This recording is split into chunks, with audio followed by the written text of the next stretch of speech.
the extent of his talents. Formaldehyde face, you know what you need? A Brazilian plastic surgeon. Awful impression, I know, but it's actually probably better. And if somebody could please explain to me why you would need a Brazilian plastic surgeon, because I'm at a loss.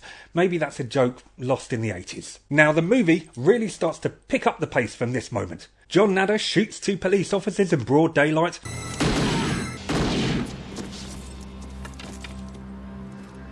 Nobody seems to care. He then, after stealing their guns, figures the best place to go to next would be the local bank, which I would have a bit of a problem with if it didn't allow him to say the best line of the movie. The immortal, I have come here to chew bubblegum and kick ass.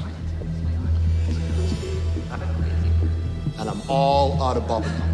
Cue totally uncalled for gunfight, where it is unclear if he is actually targeting the aliens or just randomly shooting anyone, as he definitely executes at least 2 people in the back. Well, I suppose if you are walking around a bank with guns and people rudely expect that you might be there up to no good, you should only lower yourself to their expectations. Still, he escapes by strolling out the back door and ambling down a back passage, as only John Nadder can. It is round about here that we meet Holly Thompson, which John Nadder states is a pretty name. It's a pretty name. Now, no offence to anyone called Holly, and no offence to anyone with the surname Thompson, or indeed anyone called Holly Thompson, but I'm not sure that it's a name that warrants any particular applause. I mean, Holly. Yes, alright. Thompson. It's alright. Holly Thompson. Holly Thompson. Holly Thompson. Holly Thompson. Holly Thompson. Well, you say it like that, it's quite fun. Holly Thompson. Holly Thompson. I'll take it back, it's a pretty name. Regardless, this compliment does not win Holly over, and she quickly dispatches him through a floor-to-ceiling window, where he falls what appears to be approximately 200 feet. It's okay though, because remember, John Nadder is played by Rowdy Roddy Piper, and there's no way a little fool like that is going to stop this wrestling great. A quick crouch and roll, and he is back on his feet. Sadly, sans sunglasses. P.S. That music's back again.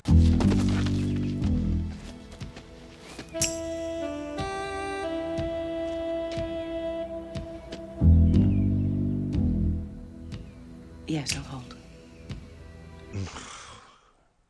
John Nadder returns to the alleyway in which he has stashed the rest of the sunglasses in a bin. Now, call me a forward thinker, but really, if you're going to hide valuable pieces of property in a trash can, you might want to check when bin day is first. In case you didn't guess, they're gone. But fear not, because they're only in that rubbish truck over there.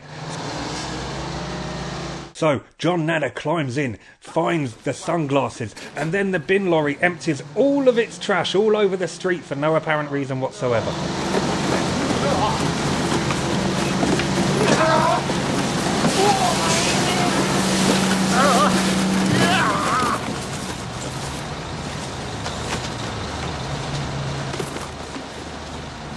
There appears to be very, very, very little rhyme or reason to anything in this movie. And it's around this point where Keith David, who we did meet at the beginning of the movie, returns.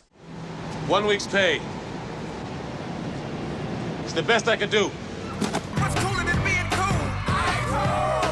And if there is anything good that can be said about any movie, it is the words, Keith David returns. Then John asks him to try on the sunglasses, and we all know that is the reverse of what normally happens in everyday life. Normally it's like, can I try on your sunglasses? Can I try on your sunglasses? Can I try on your sunglasses? Not here. It's like, try on my sunglasses, try on my sunglasses, try on my sunglasses. But Keith David, yes, I'm not going to use his character name, doesn't want to. And you can't make Keith David do anything he doesn't want to.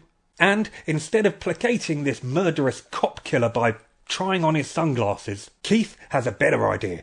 Try these on. Look, you crazy mother. Put these on. Hey! Stay away from me! I'm telling you, you dumb son of a... He's going to put in an insane amount of effort into fighting about it. Here we witness a 6-minute street brawl, where both characters are determined not to win. This serves absolutely no narrative purpose whatsoever, and after 6 minutes, we have come absolutely no further.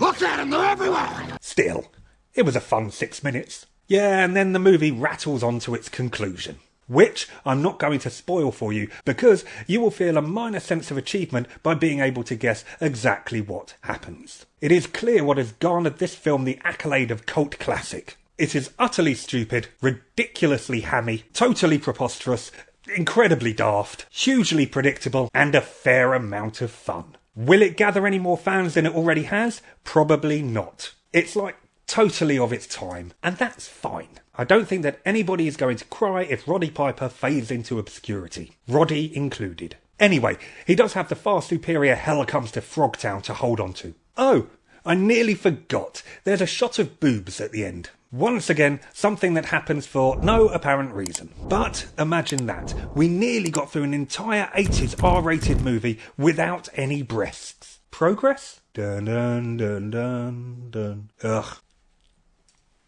Laters.